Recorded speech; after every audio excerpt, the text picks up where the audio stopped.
Welcome to Sego Canyon, Utah, a place where history and mystery intertwine beneath the vast Utah skies. An indescribable vastness softened now by the waning purple and molten silver shadows of a departing day.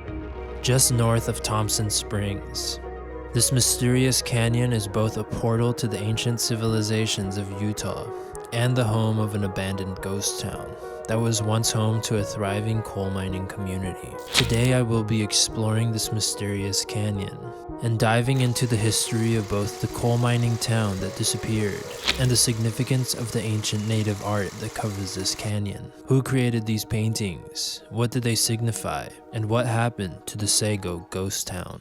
The story of the Sego ghost town begins in the 1890s with a man named Henry Ballard, a rancher whose discovery of coal would shape the destiny of the Sego Canyon. Unlike most ghost towns of the American West, whose prosperity was tied to gold and silver, this town's fortune was carved from rich coal. After his discovery of coal, he quickly secured rights to the land and initiated small-scale operations that soon caught the attention of larger investors in Salt Lake City. In 1911, the land and the mine were sold to investors. They constructed essential infrastructure, including a store, a boarding house, and a robust water supply system, laying the groundwork for what they believed to be a prosperous future. The isolation of Sego created many challenges. The transportation of coal required innovative solutions, leading to the construction of the Ballard and Thompson Railroad, which connected Sego directly to the National Rail Network. This rail line was a lifeline for the town, crucial for both the supply of necessities and the export of coal. Life in Sego was never easy, but during its boom years from 1910 to 1947, it was a place of bustling activity. The coal resources of Utah are enormous, with 1/5 of the state underlaid with this valuable combustible mineral.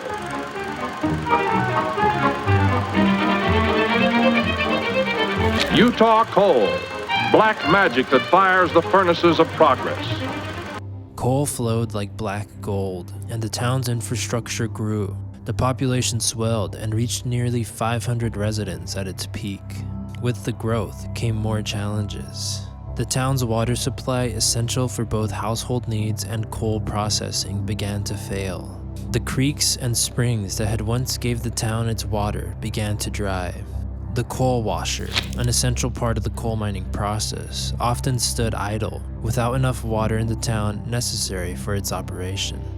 Economic instability further plagued Sego. The fluctuating demand for coal, exacerbated by the Great Depression, put immense pressure on the town. Wages were sporadic, and miners frequently received payment in company scrip instead of cash, tethering them economically to the company's store. A defining and controversial aspect of life in Sego, as in many mining and logging communities across the United States, was the use of company scrip. Company scrip was a substitute for government-issued currency that was issued by companies as a way to pay their employees. This form of payment could only be used within company-owned stores, forcing employees to buy goods at often inflated prices from their employer. Company scrip was part of a broader economic system known as the truck system, where goods and services were exchanged instead of cash. In places like Sego, which were often remote and cash poor, workers found themselves in a bind. They had little choice but to use the scrip at the company store, since converting it into cash was either impossible or costly due to exchange fees. This system made workers economically dependent on their employers, a strategy that reinforced employee loyalty, but at a significant cost to their financial freedom and well-being.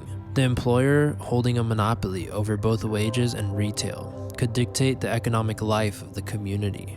In many cases, this led to a cycle of debt and dependency that was hard to break. In the United States, this system was prevalent in coal mining regions, with an estimated 75% of all scrip being used by coal companies in states like Kentucky, Virginia, and West Virginia. The tokens, which represented the scrip currency, were often made from metals like brass, copper, zinc, and nickel. The exploitative nature of the scrip system eventually led to its downfall. In the United Kingdom, the truck system was formally outlawed under the Truck Acts. Similarly, in the United States, the widespread discontent with this system culminated in legislative action. In 1938, the Fair Labor Standards Act made payment in scrip illegal.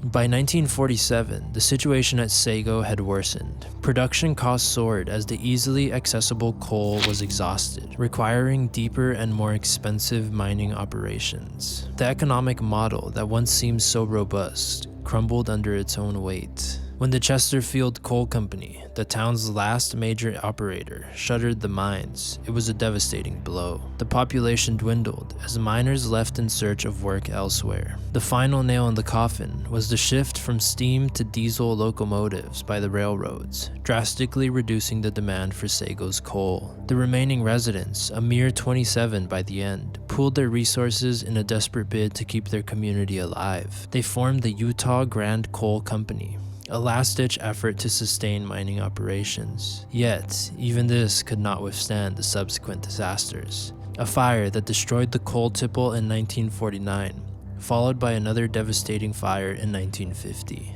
As the Sego coal town slowly began to disappear, all that remained were a few buildings. Eventually, all but one would collapse and remain standing. As the canyon became silent, once again, the walls of the canyon begin to take center stage. Within this very canyon are multiple ancient rock paintings, some dating back thousands of years.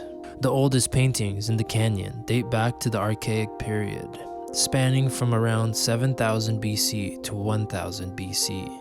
The people of this era were primarily nomadic hunter-gatherers who moved seasonally to exploit natural resources. The rock art from this period typically features abstract patterns which might have been used in rituals to ensure a successful hunt or to commemorate significant events. Among these paintings, one panel stands out with images from the Barrier Canyon style, a type of native rock art found in this area. The Barrier Canyon style is characterized by large anthropomorphic figures with missing arms, legs, and eyes. Other examples of this art style can be found within the Canyonlands National Park, about 1 hour from here. There have been many theories on what these paintings represent, everything from extraterrestrial contact to shamanistic art. Many historians believe that the rock paintings here depict visions experienced during trance-like states by shamans, spiritual journeys induced by rituals, and possibly the use of natural hallucinogens. The shamans would enter altered states of consciousness, seeking insights and messages from the spirit world to guide their people in matters from healing to hunting. The vivid depictions of figures with exaggerated features and enigmatic symbols are thought to represent these mystical experiences. In the process of reaching these trance states, shamans engaged in various ritualistic practices. This often involved rhythmic drumming, fasting, and the ingestion of natural substances that would alter their perception, facilitating a spiritual voyage that they believed could heal, protect, and foretell the future. The artwork in Sego Canyon serves as a bridge to understanding the sophisticated spiritual lives of these ancient people. The figures, often depicted without eyes or mouths, symbolize the shaman's journey beyond the physical world, where traditional senses are surpassed by spiritual perception.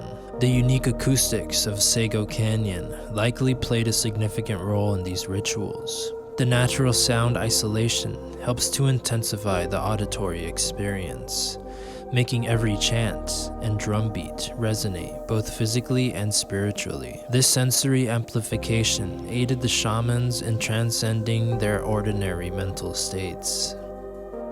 Active from approximately AD 600 to 1250, the Fremont people left behind a more diverse array of rock art that includes both petroglyphs and pictographs. Their art often features figures in elaborate costumes, animals, and abstract ideas. The Fremont culture is noted for its agricultural advancements and sedentary lifestyle, which is reflected in the complexity and thematic variety of their rock arts. And the third style, the most recent contributors to the Canyon's rock art gallery, are the Ute people, whose artwork dates from around AD 1300 onwards. The Utes rock art includes both pictographs and petroglyphs depicting bighorn sheep, horses after the introduction by the Spanish, and figures that likely represent warriors or leaders within their tribal society. The rock art and the abandoned structures together tell a story of survival and adaptation. If you guys are enjoying the video, leave a like, comment, subscribe. It's the best way to support the channel. Subscriptions go a long way. Got a lot more videos coming, so stay tuned. Here we are, Sego Ghost Town, Utah. The ancient peoples adapted their spiritual and daily lives to the canyon's rhythms, leaving behind art that was deeply connected to the land. Centuries later, miners sought to harness the land's resources, building a community that would eventually succumb to the very challenges the ancient artists might have transcended through their spiritual practices. Meanwhile, the remnants of Sego's coal mining community, with its empty buildings, speak to the dreams of prosperity and the inevitability of decline. The juxtaposition of these ghostly remains with the enduring rock art reflects a powerful lesson about the human experience. While our towns and constructions may crumble into the ground, our stories and spiritual explorations remain etched in the fabric of time.